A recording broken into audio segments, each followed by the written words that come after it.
Bien-aimé, la Bible nous dit que Christ est attaché à l'Église et Christ souffre pour cette Église-là. Christ supporte l'Église et ne l'a jamais abandonnée.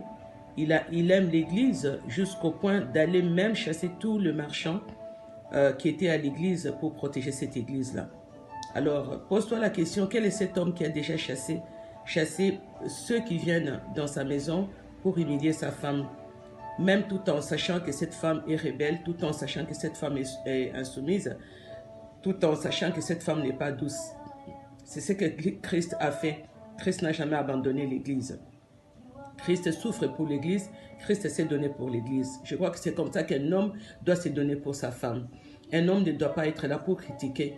Un homme ne doit pas être là pour rabaisser sa femme, pour appeler, pour parler de sa femme. Je ne parle pas seulement de l'homme, mais je parle aussi de la femme aussi. Ce n'est pas que je soutiens la femme qui fait ça. Je ne soutiens pas la femme insoumise, je ne soutiens pas la femme rebelle. Mais aujourd'hui, on condamne beaucoup plus la femme. Christ n'était pas venu pour condamner la femme. Christ était venu pour nous réconcilier avec le Père. Tout le monde accuse Ève, tout le monde accuse la femme et se disent que c'est à cause de la femme que ceci est arrivé, c'est à cause de ceci que les divorces viennent dans la vie d'un couple. Je ne crois pas que c'est ça. La Bible nous dit dans les livres d'Éphésiens 5, 28, 29 que le mari doit aimer leur femme comme leur propre corps. Celui qui aime sa femme s'aime lui-même, car jamais personne n'a trahi sa propre chair, mais la nourrit et en prend soin comme Christ avec l'Église. Je n'ai jamais vu quelqu'un qui trahit son propre corps, parce que la femme est tirée de l'homme, c'est la chair de l'homme. Et cet homme-là doit aimer cette femme-là, doit supporter cette femme. La Bible nous dit qu'on se marie pour le meilleur et pour le pire. Quand je suivais cette femme-là qui disait que, les deux femmes d'ailleurs, les deux servantes qui disaient que si tu vois un homme commence à te faire de remarques, à te faire de reproches, ça signifie que l'homme-là commence à partir de la maison. Mais vice-versa aussi, pourquoi si c'est l'homme qui est comme ça, si c'est l'homme qui est sale, si c'est l'homme qui se comporte mal, si c'est l'homme qui n'est pas soumis, si c'est l'homme qui n'est pas doux, la femme doit supporter ces caprices-là. La femme doit supporter cet homme-là. La femme doit accepter cet homme-là tel qu'il est. Où est-ce que c'est écrit dans la Bible que la femme doit accepter cet homme-là qui ne doit pas juger, qui doit se sacrifier, qui doit faire toutes ces choses-là, même si l'homme n'est pas doux, même si l'homme est sale, même pourquoi l'homme ne peut pas accepter ce que la femme aussi, l'attitude de la femme, les défauts de la femme. La Bible nous dit qu'on se marie pour le meilleur et pour le pire.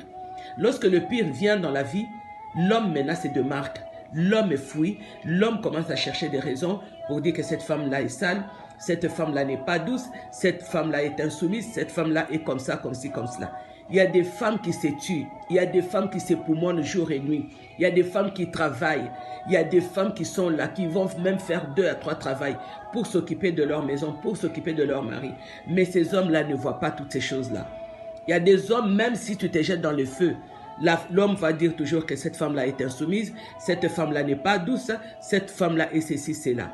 Alors, on est en train de parler de femmes. On dit que les femmes aujourd'hui ne respectent pas les hommes parce qu'elles travaillent. Mais là, on parle de toutes les femmes, on n'a pas catégorisé les femmes. Maintenant, prenons toutes les femmes même qui sont au village. Ces femmes-là travaillent. Prenons toutes ces femmes-là qui sont dans des conditions difficiles. Il y a même des femmes musulmanes, il y a des femmes partout. Moi, je prends toutes les catégories des femmes. Mais ces femmes-là restent soumises à leur mari. Ces femmes-là restent obéissantes et douces à leur mari. Mais qu'est-ce qu'on n'entend pas? Qu'est-ce qu'on ne voit pas? Qu'est-ce que ces femmes-là ne vivent pas? Par quelle souffrance ces femmes-là ne passent pas? Bien aimés, ne généralisons pas les cas. Les femmes souffrent. Une femme a besoin d'affection.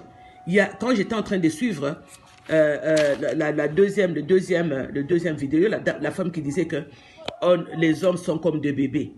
Même, je ne refuse pas, les hommes sont comme des bébés. C'est vrai, les hommes sont des bébés. Mais un bébé doit grandir.